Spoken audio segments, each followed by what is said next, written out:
You are listening to Danièle's podcast. On Danièle's podcast, we dive into everything that drives the DIY scene, past and present. The music, the movement, the mindset. This interview series with Michael Murphy is inspired by his latest book, Pop Music Management: Lessons from the Managers of No1 Albums, published by Routledge. In France, in the mid to late 60s, there was a surprising amount of crossover between Motown and French pop. Someone like Claude François even went to Detroit to record some tracks with some Motown musicians, indicating some artistic permeability between the two continents. In this episode, Michael explores the incredible organization of the Gordy family and how Motown became a powerhouse of precision and creativity. One of the things that we spoke about before was the Beatles network. And in a way, Motown is part of the Beatles network because the Beatles were huge fans of Black music. When they toured in America, Black artists opened for them. So there was still a color barrier, a race barrier in the States, and the Beatles changed the world on many levels. But one of the things that they did was to say, we love Black music. You know, we're the most famous band in the world. We're white. We're from Liverpool. And we absolutely acknowledge, as the Rolling Stones did then. And one of the things I've been thinking a lot about, based on your analysis of the book, is this permeability of borders, and particularly continental Europe and Britain in the 60s. And there was an extraordinary desire for Black music in France. And you've written about the yeah music and about, you know, music that was very important in France that isn't known elsewhere. And I don't think Motown could have had the success it enjoyed without those huge commercial successes outside of America. Because at that time, it was difficult for Black businesses to get a bank loan. It was difficult for Black businesses to compete, to get endorsements. And here was this family in Detroit. And what do we know about Detroit? It's a place where there's huge migration from the South, which is incredibly coded by race, to a place where you can get jobs in urban situations, and the Ford auto factory in particular. And I love that you talked not about Berry Gordy, but about the Gordy family, because Berry Gordy is well known, and he's known as the face of Motown, the businessman, the entrepreneur behind Motown. But when I started doing my research, Danièle, I thought, hang on, that the story of Motown's management isn't Berry Gordy exclusively. It's his family, and it's the women in his family. So Berry Gordy didn't have the first Black record label in Detroit. He didn't have the first Black record label on his street. He didn't even have the first Black record label in his house. His sister had. So Berry Gordy, brilliant entrepreneur. Now, the type of entrepreneur who can change countries economically and culturally. But he was learning from his sisters, and his sisters are of huge consequence to the Motown story. And it's been well documented in pieces. And I thought, I'm going to take those pieces about the women, put those together. And the guts of that section about Motown are about the women. Behind Motown's success were its key workers, many of them women. Michael pieces together the untold history of the Gordy women and their crucial role in protecting the family legacy. First thing, to start his business, he got a loan from his family. Like they were such an entrepreneurial family that they had a family fund, and you had to apply. You had to go for an interview to get access to the family fund, which is incredible. That's what minorities do. They don't have the supports that other groups, that majority groups have in terms of, hey, I'd like to start a business. I'm young and I'm enterprising. Often that strategy is not available. So you have to find money elsewhere. And the money was at home, but he had to audition for it. He had to do an interview. He had to do a Dragon's Den at the family table, which is incredible. And that's a lovely way of thinking about business. And he got the loan from his family, but he'd repay it like it wasn't, yeah, you're great. You're our little son. And you're the prince. He knew a little bit about record labels because his sister had run a record label. He knew a lot about black culture because his sisters were very involved in nightclubs. One of them, in the late 50s into the 60s, there was a kind of a funny thing in nightclubs where they often had a photo booth. You know, it's before people had cameras in their pockets, their mobile phones. It's before people had disposable cameras or Polaroids. And you could go, if you're having a great night out, you want to remember it, or you meet a girl, hey, let's get our photograph taken together. And one of the Motown sisters ran the photo booth. So she's around, she's in the nightclub, but she's also got a micro enterprise in that.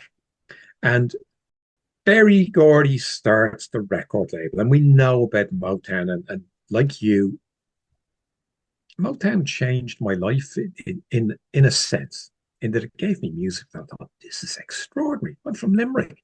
I live in suburban Dublin. And I'm listening to black music. And it's some of my favorite music. You know, those Supremes, Diana Ross, the Marvelettes, the amount of Motown records that make my heart skip. And, you know, there's a huge, huge, huge number of them. And the sisters were involved. Now, Motown very, very famously, you mentioned, you know, it was almost a production line, but it was a production line of art. And that's really interesting. We don't have production lines throughout history. They're a relatively recent phenomenon. And a lot of the books will credit Henry Ford in Detroit. Henry Ford, don't forget, of Irish ancestry. And Henry Ford hates jazz.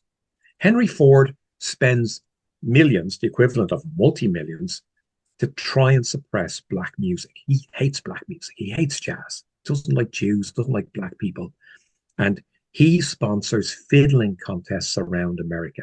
So it's very, very ironic, and it would have been Henry Ford's greatest nightmare that a black enterprise of sensuous, beautiful, danceable pop grows up in the shadow of the Ford enterprise in Detroit. But it grows up thanks to the sisters. What are the sisters doing? The sisters are running the books. So they're running the finance department of Motown. So they're not answering the phones. They're not filing. And in fact, the woman who did file, that there was another woman, her name escapes me. I don't think I mentioned her in the book. But, you know, the woman who filed all of the demo tapes was incredibly important at Motown. And she was brilliant and she was involved.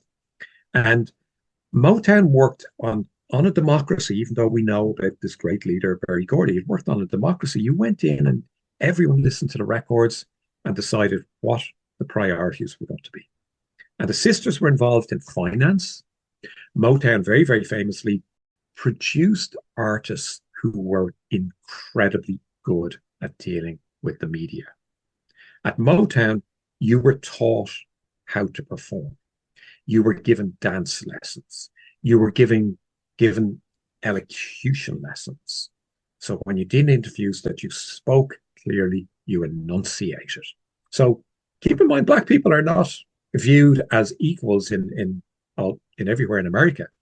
So Motown was a fabulous business, but Motown was also changing the perception of black people, and very successfully. Who's organizing the training of the Motown pop stars? It's one of the sisters. We teach you how to sing and to dance and how to speak at interviews.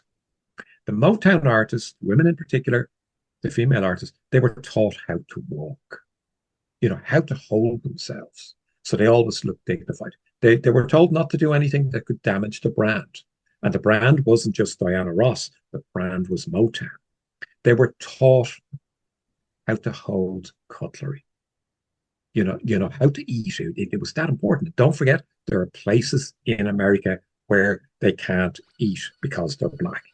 So the sisters at Motown were incredibly involved in all of the things that made a huge difference to the Motown artists. And a lot of people have picked up on that chapter about, oh, we didn't know about the women. We didn't know they were so involved. And if you take the women out of the Motown success story, I genuinely find it difficult to see how Motown could have been so successful. Michael breaks down management styles in today's K-pop industry in one brilliant chapter. You'll have to read it to get the full picture. I asked him on how the Motown model helped shape the global K-pop phenomenon. Yeah, that's a great point. I don't think K-pop would be K-pop without Motown. I think that the great architects of South Korean pop music studied Motown. Even better, they studied what came before Motown. So the leaders of K-pop are scholars of vaudeville, of something that we would think was out of date, didn't have any place in our contemporary pop music landscape. But the architects of K-pop they're scientists of vaudeville. Like they're really studying that. The really, really interesting thing about Motown, like famously, it was the biggest black business in America, but it was so good that it's never been equaled. There's never been another Motown in America. And I think it would be too expensive. The closest we've come were with the Simon Cowell, the TV shows, the talent shows that produce pop stars. But the model has gone to Korea. It's gone elsewhere. Where there's a different economic base, there's a different, in a way, work ethic. There's a different ability of young people to really focus and concentrate and being career driven from a very early age. So you're spot on. I think that if you want to understand K-pop, I would suggest that you buy a book about Motown.